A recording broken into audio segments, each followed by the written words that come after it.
Hello, everyone. I'm Jonathan Calixto, and today is Tuesday, April 8th. You are now watching Open, a program that brings the Bronx and New York City straight to you. Don't forget to stay connected with us via social media at BronxNet TV. Now, a call from the fraud department at your bank, the offer of a dream come true vacation, or even an attractive job posting. Scammers can worm their way into your world and your money in insidious ways. And today, even old scams are being given new life using technology that makes them a bogus pitch more convincing and more dangerous than ever. Joining me now is the Programs Director of Advocacy for Consumer Reports, Chuck Bell. Hey, Chuck, thank you for joining us. Good morning, Jonathan. Pleasure to be here.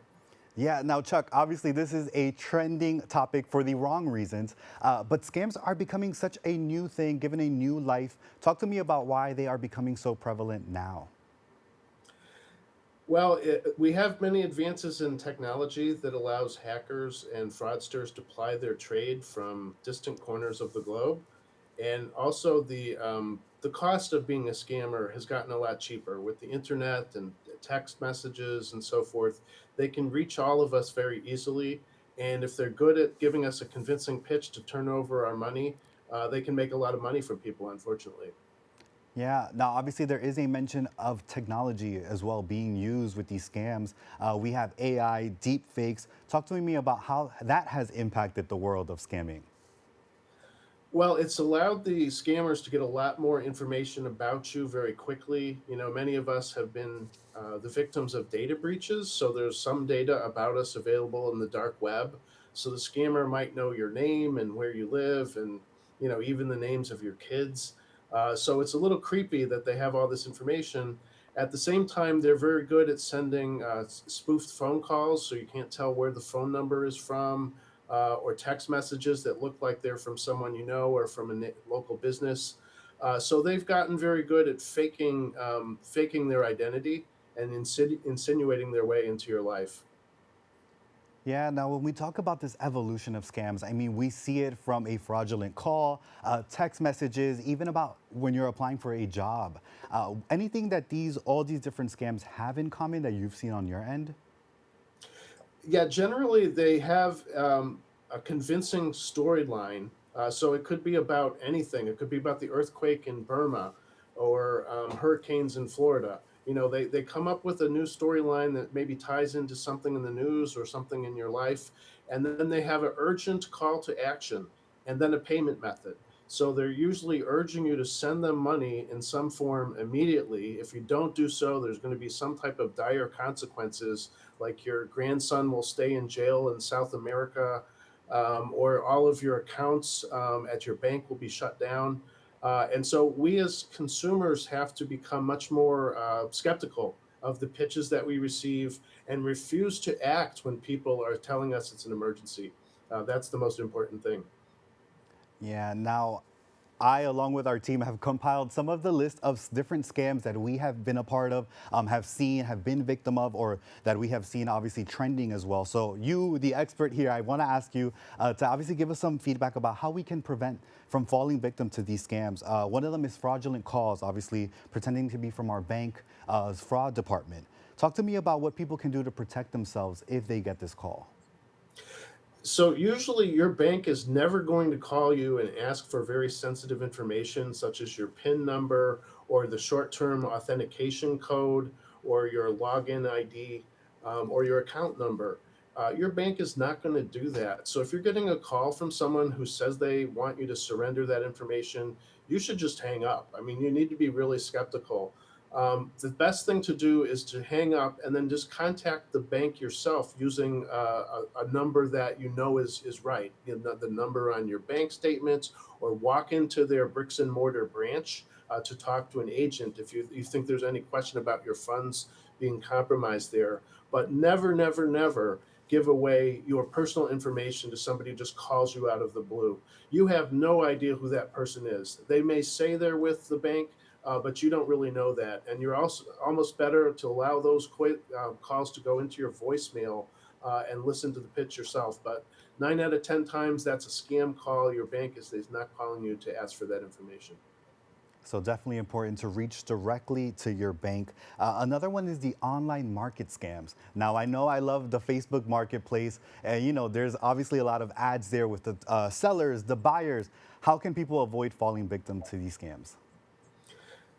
So I agree. I mean, there's a lot of good deals to be had on these marketplaces. You are much better off to stay with the payment methods that are authorized by the marketplace itself.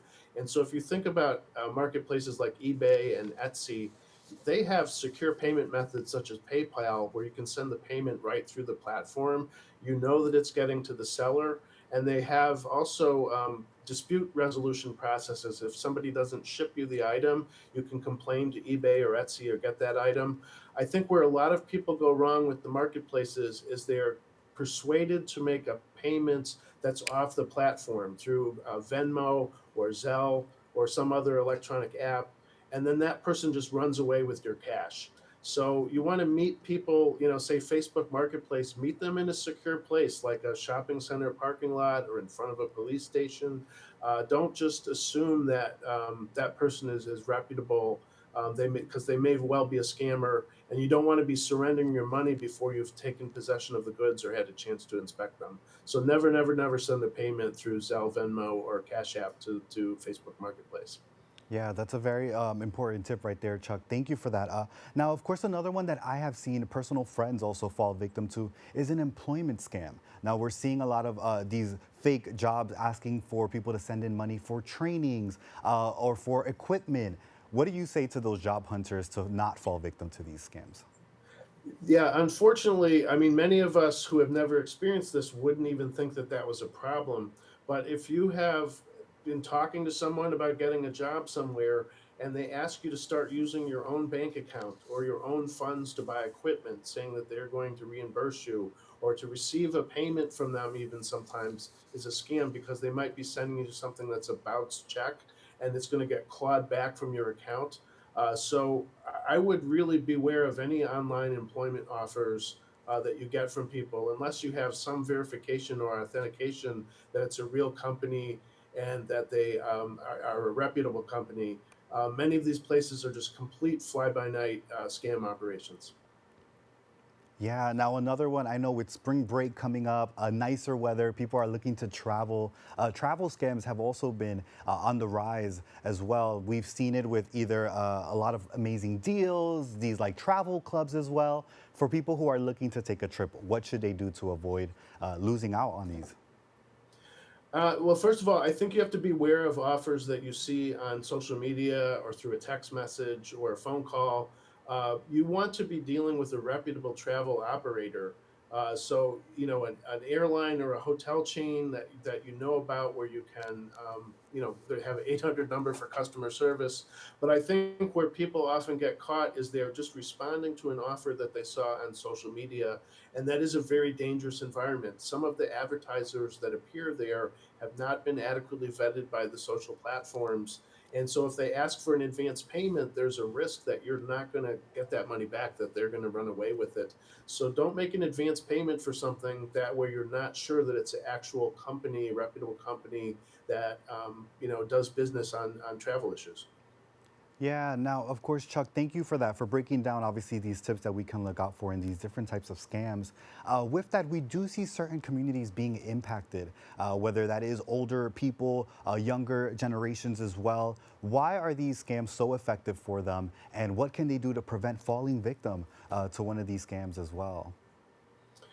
Yeah, so over time, it's actually become the case that younger folks are getting targeted more by scammers. One reason is they're sort of constantly online. Typically, older consumers are going to lose more money because they have more savings and they're maybe retired. But overall, everyone is a target, and the scammers can make money because if only even a small percentage of people respond to these pitches, that's all they need.